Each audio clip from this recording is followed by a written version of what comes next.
G'day everyone, this is Matt here from the FOMO Show. I'm here with Caile Ditterich, who is the CEO of the Blockgrain project. So Blockgrain is a blockchain-based project aimed towards, first of all, the wheat industry throughout Australia and later on in the world, and then also gearing up to become a blockchain solution for the wider agricultural industry. So thanks very much for joining me, Caile. Thanks very much for having me, Matt. It's great to be up in Brisbane. It's certainly a change from the Victorian weather. I was down in Victoria last week myself, and it was a lot colder. So I can imagine it's nice to be here. So talk to us a little bit first about your background, what you did before Blockgrain and what brought you to consider building this project. Yeah, of course. So I used to work for one of the largest bulk handlers or grain handlers in Australia, and I had a great time there. I learnt a lot and I started to understand the industry, but at the same time I started to see where the market was heading and where the value was being extracted by intermediaries. Yep. And at the same time I then looked at it and thought, well, look at the trends, and I noticed that a lot of farmers were storing all their produce on farm, and they weren't, I suppose, engaging the traditional supply chains as much. Yep. And at the same time, I then learnt, well, what are they using to manage all of that data around storing their grains, around marketing their grains, around tracking their grains from the paddock to their storage, around their logistics? And basically the best answer I got was some people have an Excel sheet. That was about it. And I thought... And that was pretty high tech. That was high tech, and most don't. I mean, I know a few of my farmers do, but... a lot of it was just in an envelope. A lot of it was on the back of a paper. Oh, there's that much in this silo. I mean, the management of quality really was it just wasn't good enough. Right. And it's not to blame a farmer. It's harvest time and it's flat out, and you've got so much things that can go wrong. You're just trying to get the grain off. Yep. So I thought, well, let's build a solution that allows them to easily track their grain. It's a full logistics solution. Let's build something that can help them track it from a paddock into their silos. They know, then they can look at it and see what qualities in every silo, specs, value. They can manage all their outloads, all their logistics. Let's go around building that. And so we set out a couple of years ago doing that, and then all of a sudden along came this thing called blockchain, and we thought, oh yeah, that's interesting. And I said, yeah, it's interesting, but it'd be good if this blockchain thing could, really promote transparency and allow us to hook farmers up internationally and cut out all the paperwork. And I sort of ignored it a little bit. Yep. I thought, learn it through Bitcoin, and just didn't really give it the time it deserved a couple of years ago. And about 3 months down the track, I was talking to someone. I said, what is it? We really need to be able to allow a farmer to extract the maximum value and be able to link up overseas in a safe environment. And he said, oh, you should look at blockchain. I said, oh, yeah, all right, we'll go retrace and go back through it. And that's where we got into blockchain. And we started to understand that, unlike many businesses out there, we actually have the perfect use case for blockchain, which is traceability. It's contracting, it's payment, it's smart contracts. It's everything that blockchain was created for. So I thought, it lines up, it works. We're not certainly out there trying to pump ourselves just to make money out of this blockchain that everyone's throwing around. Let's do it. So from there, we met Nugget and the guys from Nuggets News, and it all just took off from there. Right. Okay. So you were looking for something to solve a problem, and then it seems like the moment you started looking, something essentially fell in your lap. The timing was good. Yeah, it was the timing was really good. So there's that inefficiency then from the farmer's side, and that really helps. The blockchain solution seems like it will help from that side. But I was reading through your material, and I also saw that there was a lot of inefficiencies on the other side as well. And there were once these goods leave the farm, once they go out into the ecosystem, there's, apart from just the traceability factor for the farmer themselves, a lot of other steps in the process. There's a lot of wastage and a lot of inefficiencies. Could you talk a bit about that? Yeah, so I mean, they say 30% of the cost roughly in Australian produce is taken up in supply chain and logistics, and it's a very cumbersome beast. So in terms of the wastage, I mean, you can look through grains isn't as bad because it's hard, it stores, and it's more robust. But if you take it into the fruit and vegetable, which we're doing betas at the minute, it's just astronomical. I mean, and it's not so much. Everyone would love to blame the supermarkets. I certainly don't blame them so much for the wastage side. I know that around the pricing and competitiveness. That's a different issue. But in terms of the wastage, there's legislation out there that basically says, well, if this fruit is X amount of days old, it has to go in the bin. Now, it could be the greatest piece of fruit you've ever seen, but the wastage around that is astronomical. And if you look forward through in the developing economy, if you go into a place like India where we've got a couple of pilots running, and you look at the wastage, it's probably a great example for your cereal. I mean, a lot of the grain that is grown just doesn't make a market, just ends up rotting because they don't have anything for it. There's no way to distribute it. They can't compete on a global scale. Yeah. And when to further answer your question, if you go into a developing economy like Africa, there's more food grown than they know what to do with. Right. But yet we still have these mass starvation problems because the logistics breaks down and they can't get it to market and they can't extract the maximum value. It's just they don't have technology. It's going back to trying to sell a lot of produce in a small environment, and you can't do it unless you have logistics and unless you have technology that links these people into a world level. There are always going to be these wastage issues. So that's where we come into things. Yeah. Okay. So there was not only a need then from the farmer's side as well, but there was also a need from the transparency, logistics, and essentially having something where you could look at the whole picture and have a system that could start to manage this all these disparate areas. Exactly. And pull it all together. Well, and probably what happens is unbeknownst to a farmer, by using our system, all of a sudden what happens is, we've solved a core need for them, which is managing their grain and their contracts and their logistics and all of that sort of stuff, and the paperwork around it and the bookings. It's an absolute nightmare to book one truck of grain in from paddock or from a bulk handler into an end user. If it's a port, is about 14 steps, just one load. Right. So I've got a broker that does 100 loads, does 5,000 loads a year, and spends 98% of his time, 10 hours a day, booking these trucks in. That's 14 by 5,000, isn't it? It's massive. We're going to cut that down. We're going to make that. We'll cut that in half easily with this technology. Yeah. But what happens is, getting back to what I was saying, is when all these people are using this infrastructure, you have a base. Yeah. And then you say, okay, well, let's just take it one step further. We've already got the logistics, so we're tracking it to the end user.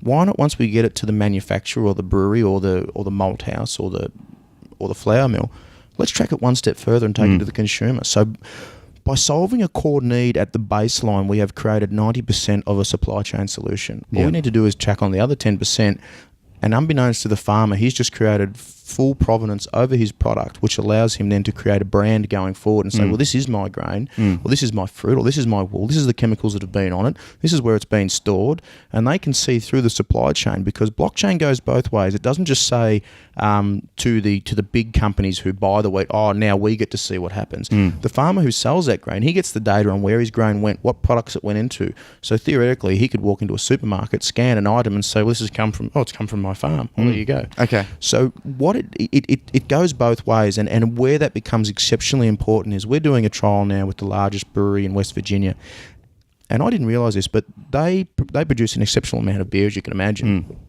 They love their beer. What happens is that goes to a retailer. As soon as it goes to a retailer, they lose visibility of it. They don't know how long it sits in the heat for. They don't know how long, whether it's been cooled and then reheated. Right. They don't know who's selling it. They don't know who's buying it. They get no feedback on their data, nor do they get feedback on the quality of their beer when it delivers through that supply chain. That blew me away. Wow. So what our system does, it allows them as a brewer to protect their product and say, well, this has been kept at the right temperature throughout the supply chain, and it has been delivered as it should be, so that you're not damaging our brand. So not only does it add to the brand value of the middlemen who are in the brewery and who are in the flour mills, it adds to the value of the farmer, because all of a sudden they get to understand exactly what he's growing. And I speak to millers every day who are happy to pay more, and some are paying more right now if they get absolute traceability over single origin. That's where the grain was grown. That's what was on it. There's free of contaminants, and they deliver, and the farmer acts accordingly to make sure that they hold up their end of the agreement. Right. So it's giving visibility to every single step in that process, allowing people to protect their brand. Yep. Okay, so let's pivot a little bit then. Let's look at a practical example. So let's take a farmer. Let's just say it is a grain farmer at the moment, because that's probably the area that this is most fleshed out. Call him Joe. We'll call him Joe. So Joe is getting ready to harvest his crop. So he's put this in the field. He's grown it all year. He's getting ready to harvest it, and he's looking to integrate this new blockgrain technology. So a rep's come along and sold him on it, or the AWB said, this is what we recommend you use. Yeah. It's his first season. How does it look then for him? And then going forward with the grain once it's harvested? Excellent. Okay, so basically for him, let's say Joe has a broker. Yeah. Let's say, and a lot of farmers out there use a broker for price discovery, to manage all their logistics, their paperwork, all the stuff that everyone hates doing. They get a broker to do it. So theoretically for Joe, in this instance, the broker would set him up. The broker would set up his fields. All Joe would do is say to his employees, download this app, and every time you leave the paddock, press this button. And every time you go to My Storage or to a bulk handler, press that button. That's it. Okay. It's as simple as it is. The app has been built so simple. It's built for truck drivers. It's built for farmers who are busy, who are always at harvest time. It's frantic, We built this system to think for the farmer. So if you go into a bulk handler and you leave it and you haven't unloaded, it'll say, hey, Yep.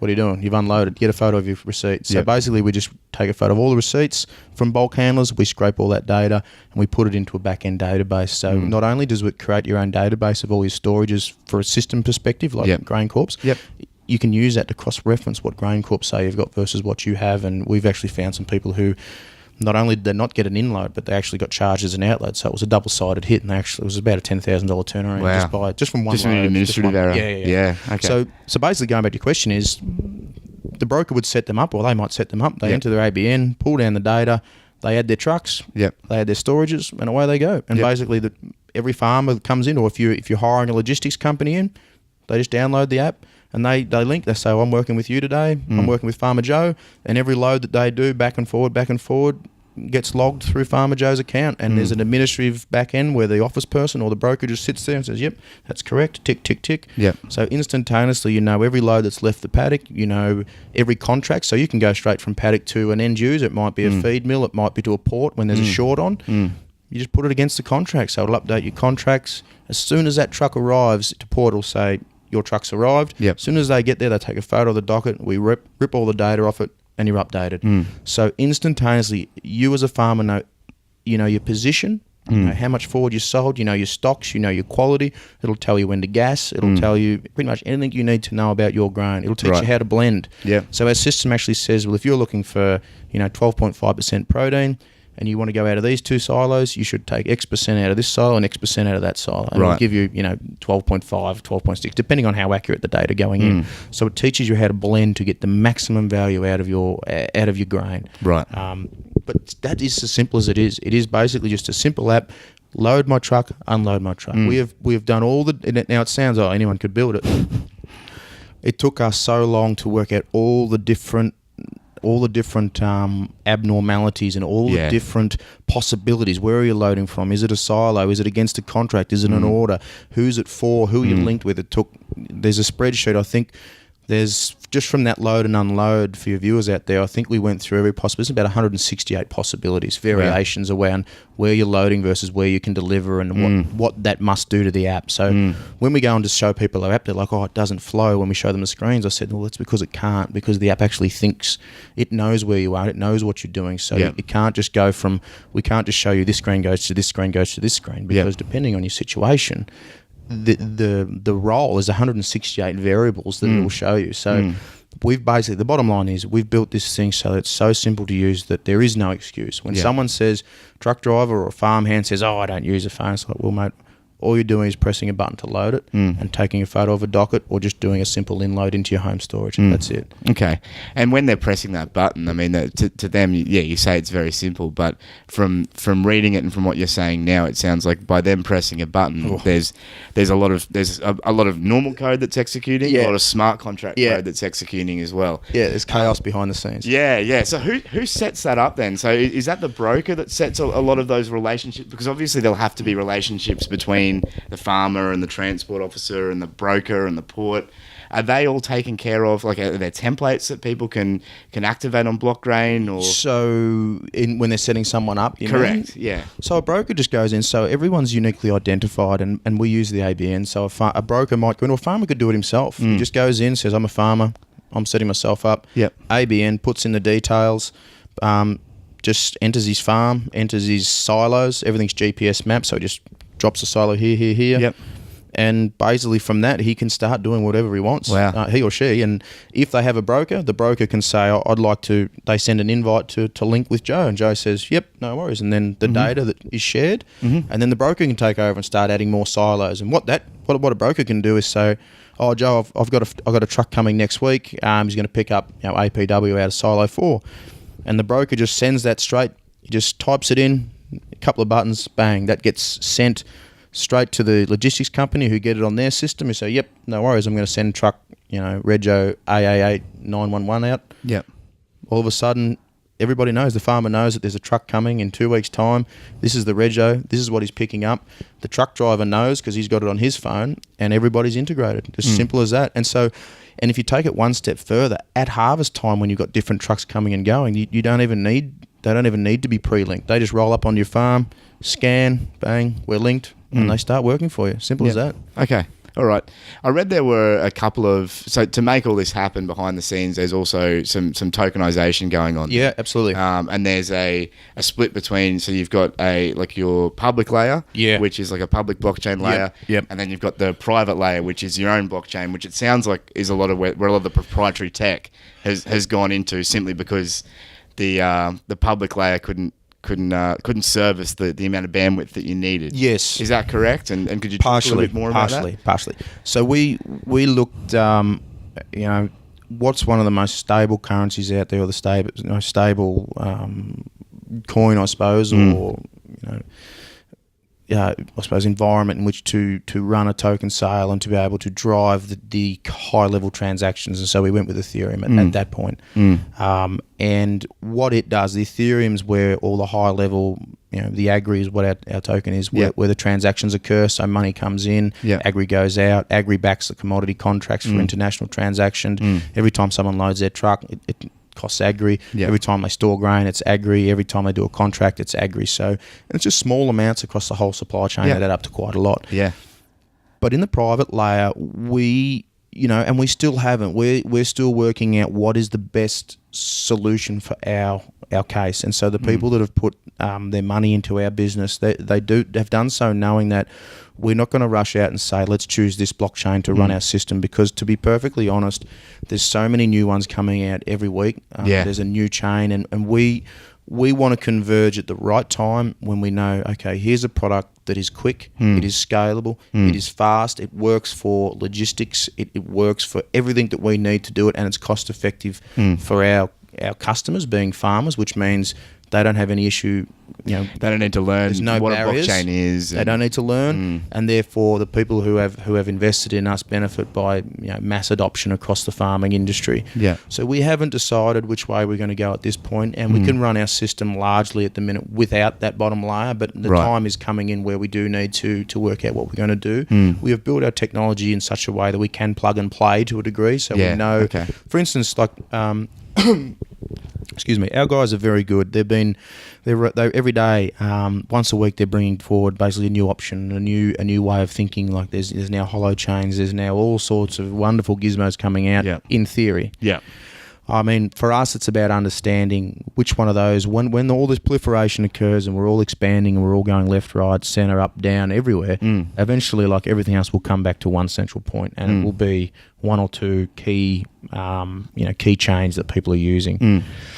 Do I think Ethereum's one of them? Probably not, unless they can solve some of the issues they have. But at the minute, is the best. So we use that as our stable top layer.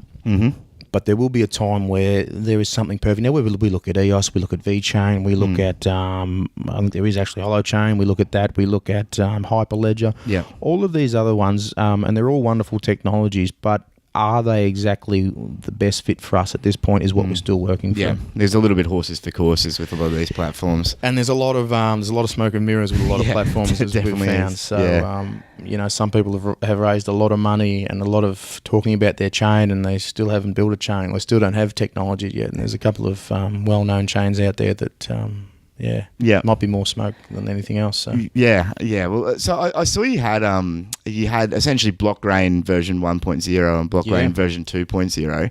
Could you talk a little bit about the distinction between those two? Yeah, absolutely. So one of the biggest fundamentals is people go out and say, 6 months ago, you could have put blockchain on anything and raised whatever you wanted to, and a lot of people did, and a lot of people have already failed.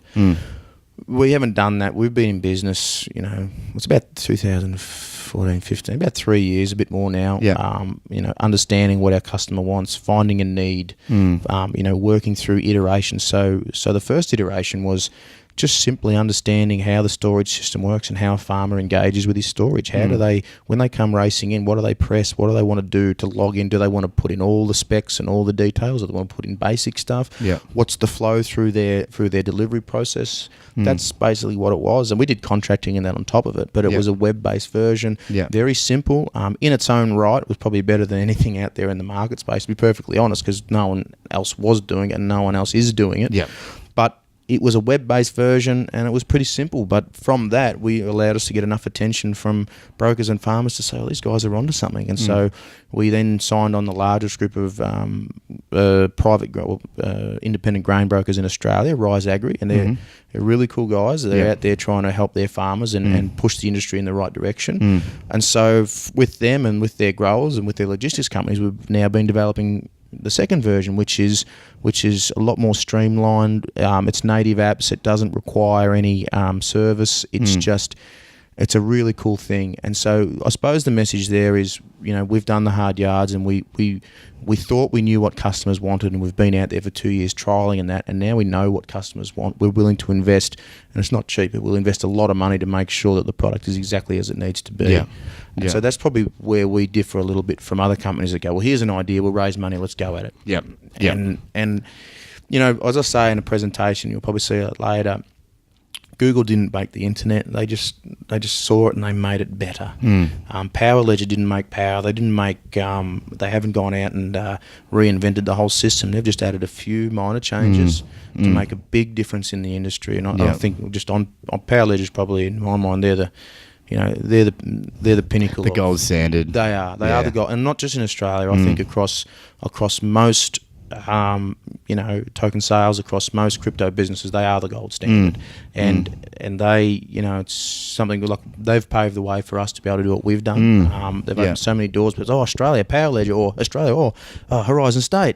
So between those two businesses, and I probably should mention Horizon State, and again, they're not changing. There's databases out there. All they're doing is making an industry or a very rather important part of our world. They're making it easier, and they're making it better and immutable and more fairer open. and more transparent. So those two businesses have really, I suppose, put Australia in the spotlight. And so we've probably, I've probably cheated a bit and jumped on the back of them a bit and been able to expand. And I'll have to thank them for it and buy them a beer at one stage. But standing on the shoulders of giants. Exactly.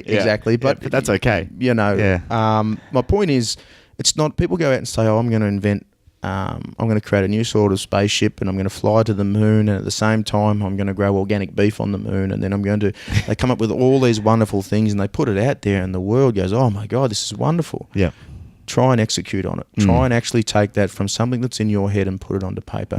Because as simple as what we're talking about in our environment is, as simple as it sounds, it's been it's 16-hour days every single day, a team of 25 people working on this around the clock to make sure it is what it is. Now, that's just a very, within reason, a simplistic idea that we have around making farmers' lives a lot easier and creating value. Try and do all the things that these people are talking about. You can give them as much money as you want, but it's not going to happen. And so, I suppose, again, the message is find an industry. Don't try and fight it the whole way. Just give people options and say, well, yes, you can still use a traditional method of selling grain or storing grain, which we support. But if you want to do something else, we have this option here, which may or may not be a little bit more efficient depending on your scenario. But ultimately, we have a business that's out there. And look, I think that's one of the things that, and look, from already talking to you from the meetups you've been to, it sounds like the community's been very engaged, and there's especially the farming community, and that's generally a good sign. Being from a farming background myself, that the moment I saw this is one of the reasons why I wanted to get you guys on the show so much, because the farmers do feel like they've been left out in the dark a lot with this stuff, and it's a lot of it is from simply being too busy to be able to put the time into to make any technology that makes things better for them.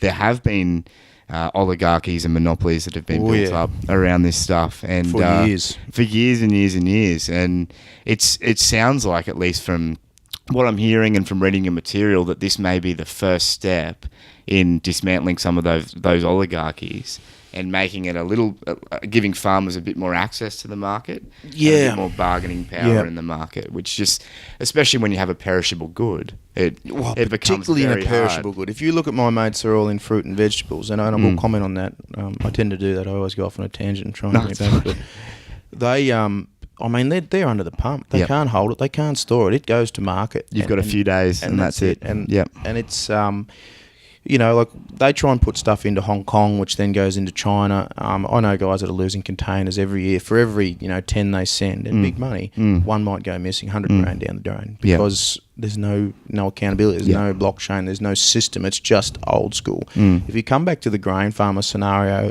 if you look at the what's happened over time is obviously we deregulated, and I remember sitting at work and we used to do our competitors reports, and there'd be 20 different competitors of all different prices that I'd have to check and go through all these templates. Go and do that now. There's about 3.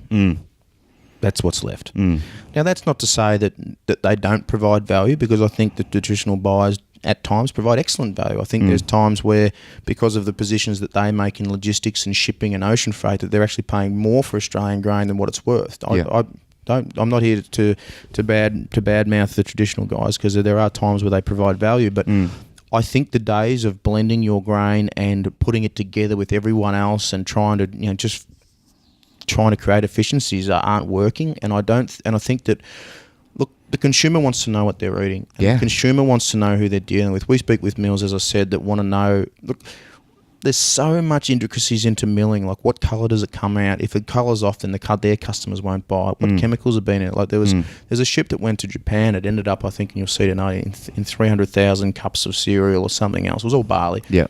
They had to recall all of that sort of stuff. There's no traceability over. It was just a big bulk ship that went in there and it was contaminated. Now, that's not good for Australia, and it's not good for anybody. But coming back to the question, I believe a farmer should be able to stand in a field anywhere, Darling Downs, doesn't matter, Toowoomba. He should be able to look at his phone and work out, am I selling to the local guy today at 250 X farm, or am I selling at 251 and it's going international? But I don't need to know how.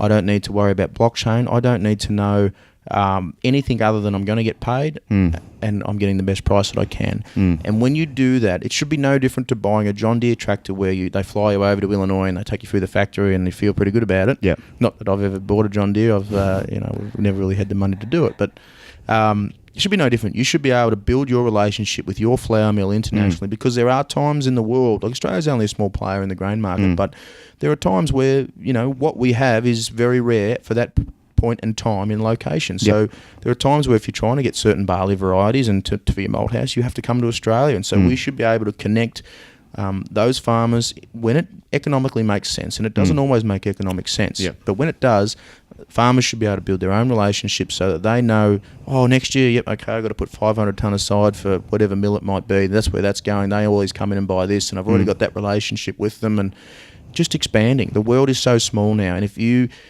can't build your own supply chains and you can't keep your grain in your supply chain, then potentially you're going to miss out on that value in the long run. We'll wrap up soon. There was one part that really stuck out to me in the white paper that I just wanted to explore a little bit with you, because it connects with that. I saw a mention of farming cooperatives. And this concept of using the blockchain and smart contracts eventually, as this blockchain platform matures, to begin building cooperatives between farmers and to begin building an ecosystem where there may be some more bargaining power tangibly, and farmers could make decisions connected with each other. Could you talk a little bit about that? Because I thought that really stuck out to me as an interesting part of the platform. There's two parts to that. One is if you look I'll start with in the developing economies, there's a lot of smaller farmers trying to come together, and trying to bring. They might only have a couple of tonne each, or they might have a couple of bags of wheat. So for them, what we're trying to do is say, well, let's put it in a blockchain so it's transparent. Everyone knows there's no corruption, because a lot of those environments are pretty corrupt. And what that does is it allows them to bring all their grain together, store it, do what they need to do, and try and get it onto an international market. So that's a smaller cooperative. But in terms of the Australian market, we believe that if you have farmers in a certain area that reach a certain standard and they want to compete in their own cooperative, just because it's not held in the one spot, just because it's not, it's not sitting in the one physical location. You might have 5 farmers within a 5 kilometre radius that have some of the best grain in the world. Yep. Why not link up and say, okay, you've got 300 tonne, I've got 2,000. Let's put it all together and let's see who wants this. Let's work together because we all know we can deliver. We all know what our quality is like. And you can put things in place to even, you could theoretically even bring in Horizon State to put in a voting system of when you wanted to sell or what There's ways of doing things to ensure that farmers who are working on farm with their own grain can get the maximum value without losing traceability. And that is one of the key points. And you're glad you picked up on it. And you can see you've read the white paper. A lot of people actually don't. But if you can bring people to the table, and you've got to understand these farmers are getting bigger, and they're never going to get smaller. Yeah. There will come a time in my area now, back home in Swan Hill, there will be a time where once there was 15 farmers, it might be 2. Yeah, we've seen the same thing in our area. There are guys now doing, I won't mention his name, but he's a good guy up there at Goodnight, and he's probably doing 80,000 acres now. And the guy across the river, a couple of brothers are doing similar. There will be a time where, intermediaries aren't needed because these guys are so big that they are nearly their own intermediary. They can have their own system, their own silos. Now, if you can pull some of those people together in their own right to form a virtual cooperative and say, well, I've got 1,000 tonne, you've got 10,000, you've got 15, you've got 300. It doesn't matter. Let's all contribute for the greater good of saying, well, here's and put it out there for people and say, here's what we've got. Yeah. Give us your delivered price or give us your international price. We'll deliver it to the port. Blockgrain system will take care of the rest and we can automatically distribute payment evenly to every party instantaneously. Because it's all smart contracts. It's all smart contracts. We know who's delivered what tonnes. So if 100 tonne come off farm B or farm A and it's going overseas, we know when to pay that. It's all, it's basically a virtual world of cooperatives. And to take it one step further, we believe that at some point, and it's actually coming now. There's companies that want to finance grain on farms and buy direct. So what you're saying is sort of starting to happen, but they don't have software to do that, and that's where we come into it. And so theoretically, as a single farmer, you are basically become your own cooperative because you manage your own storages and you get your own prices for your own farm. Yep. But when you pull that together amongst 5 or 6 medium-sized farmers, you start to bring a fair bit of bargaining power to the table. Now, if you can pull 5, 6 farmers together, all of a sudden you can command, $5, $3, $4, $10 more, depending on what you've got. $10 over a couple of thousand tonne is pretty good money. That's right. What changes are you anticipating in the industry then? Because obviously we've talked about a couple of the most, I guess, the lowest hanging fruit of changes. But then instantly, when I saw this, being from a fruit and veggie background myself, when I saw this, fruit and veg, I saw that there is so for example in our industry there's a big monopoly built up around the refrigeration and then the sale from that refrigeration. So here in Brisbane, for example, there's the Brisbane markets, and that's kind of your central place where everyone takes their produce, and they have the fridges, and then the agents are the essentially the intermediaries between that. And when you want to talk about openness and traceability, there is none of that. No. I think those guys are in for a world of hurt, those middlemen. Look, I used to work in the Melbourne markets. A couple of my friends. So I was in Swan Hill, where it's largely fruit and it's largely grain. And the Melbourne market, you look, largely the supermarkets have gutted the Melbourne markets. Now the new Melbourne market, I'm told, it doesn't have the same vibe because it's a bit further out. The greengrocers are pretty much gone. They don't come in and provide that competitive. A lot of people are contracting now straight with the. So the Melbourne market, I'm not qualified enough to say, but I suggest largely is nearly becoming obsolete in its own right. So what this does is, if we can provide a solution where a fruit farmer can say, I can sell to Woolies or to Coles or to the local whoever, that's fine, but I can have a secure solution where actually if I just put it on air freight, I do this, I can sell it straight overseas instantaneously. Straight into China, straight here, straight there, straight wherever, as long as there's no government interference with trade policy and everything else. But for me, again, it comes back to options. We're not saying that a fruit farmer has to sell overseas or has to use our system. But ultimately, if we can provide traceability and we can provide a safe environment for them to use our system, then it provides options. Yeah. So all of a sudden, there are times where, and it's just more buyers. Yep. The more buyers that you can bring to a mobile phone of a farmer, the better, because he has options. Yeah, and look, that may sound like for us, because we're so used to trading cryptocurrencies and whatever else now, all of us have been in this market for a while, and we can see those prices on our phone. We kind of take that for granted. Yep. But for a farmer, you don't hear about the price overseas of something. You don't. No, you don't know. You don't even know what the price is going to be. You don't even know in the Melbourne market. By the time the agent takes his 20%, that's not actually 20%. Because it's gated, and that information isn't available. And I think that's something that can't be overemphasized, is the fact that so much of the issue with the agricultural industry in general at the moment is visibility, especially huge. Price visibility. It's because huge. if you can make decisions based on prices, where you can look at all the prices from different markets anywhere in the world, and you can access those markets. You're so much more informed. You're informed. Yeah. It's like I'll finish on this one. It's like the so there's a simple app out now that the guys brought out, and one day we envision coffee beans being traceable, another thing for us. Yeah. Some guys brought a pricing app out, and they gave these smartphones to the farmers, and they're poor farmers, obviously, in the coffee regions, and Costa Rica, I think. And they looked at this and they were working out, they did the maths, and it didn't take them long to work out how much was getting made in the middle between what they were selling it for, and there was nearly a riot. Basically, information is everything. Yeah. And if we can provide, we're not saying we're going to take a farmer's data and put it out there for everyone to see. That's not what we're about. Yeah. What we're saying is the more data that we can provide a farmer to make his decisions, and the better that he can store his or her grain, and the better that they... Like, we had a guy who... there was a contract out there, I think it was about middle of last year, the market slumped. But just before it slumped, he was offered, I think it was like a 2,000 tonne parcel, quite a large farmer, quite a large parcel, for a good price. He was like, oh, geez, I don't know if I can take it. I don't know in position. I don't know how many contracts. Oh, no, just don't worry about it, mate. Yep. Week later, the price hit the floor. Cost him 30,000. Oh, jeez. Sorry, 20,000. Yeah. But if he had known, because of our software, if he was using it, needless to say, he does now, but bang. Oh, yep, no worries, I can do that. Bang, done. Yep, and you can start building models on all that information too, et cetera, et cetera. Okay, so we're almost out of time. So I just wanted to run past the token sale really quick. You guys are running a token sale at the moment? So we went out, I nearly forgot about that actually. I've got to go and I'm heading down to the McEwen now. The Nuggets boys, we've been out on roadshow with them. It's been exceptional. We're running a token. We were a bit differently. So this is what happens in the token sale world, and it's an unfortunate thing, but we all think, we sit there and think, we're going to get on a pre-sale here, and they send us out the pre-sale and we sign up.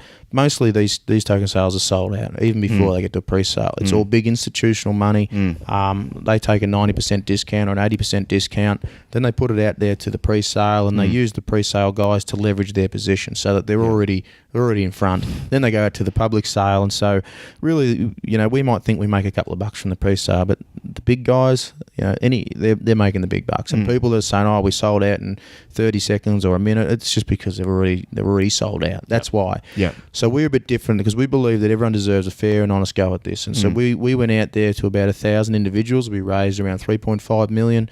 We don't have any bonuses. We don't have any big institutional investors. So if you look at most ICOs now, or most token sales as they're called, when they hit the market, a lot of them are just going to plummet because they're that heavily undersold and that many discounted. It's insane. Yeah. And so what that means is when you do that, then you're relying on the overall growth in Bitcoin to bring the value of your coin up. That's all you're relying on, because you haven't got any substance as a business, and you've given that many discounts away that people can sell a hell of a lot cheaper than the public because they've got 90% discounts and they're still making money. So we avoided all that. We went out. It's Nugget calls it the fairest ICO in the world. We've gone out. There's no discounts, no bonuses. We sell every aggregate 7.5 cents. Same in the pre-sale. Same in the public sale, which we're done. We've got another 3 or 4 weeks to run. We raised, let's say, 3.5 million in the pre. I think we've raised maybe another couple of million now, ticking along. Yeah. The sale's going great. Look, it's obviously tough times at the minute, given the market fluctuation. But all in all, we're happy. We're really ramping up our marketing, and we've got some pilots now with the largest guys in West Virginia brewery. We've been talks, I just had a talk with a company just then, I can't mention any names, but chances are if you've had a chocolate bar in the last day, you will have touched their produce. That's how big they are. So yeah, people are starting to take notice, and we've got a great team that has. The guy that was in here just then was the former head of AWB, Landmark. Yeah, he was the guy that put Landmark, the largest deal in Australia and in Australian history at the time, together. Really nice guy. Okay, so he's on our team. We've got Baden Uren from Bond University. He's a professor of entrepreneurship. That's what he does for a living, is get people like us to get it right. Ian Dalgleish is in agriculture for years, and anyone in agriculture knows Ian. Former head of Toll Holding, Pacific National. He's on our team. So we're an industry-based business that has excellent crypto people involved. So Nuggets, an advisor, and Anouk Benchetti, and a couple of other guys are really good. We are not a crypto team who's trying to make a business, and that's the difference. Yeah. And that's why, hopefully, and God willing, we'll succeed where others fail, because they're not a business. So for anyone that's interested in the project, the best way to support you is to participate in that token sale then? Participate in the token sale. Ask questions. Jump on our Telegram. We're out there. Be aware of scam as always. Jump on our Blockgrain Telegram, or go to blockgrain.io. We've got a bounty campaign running where you can pick up some agri at the minute.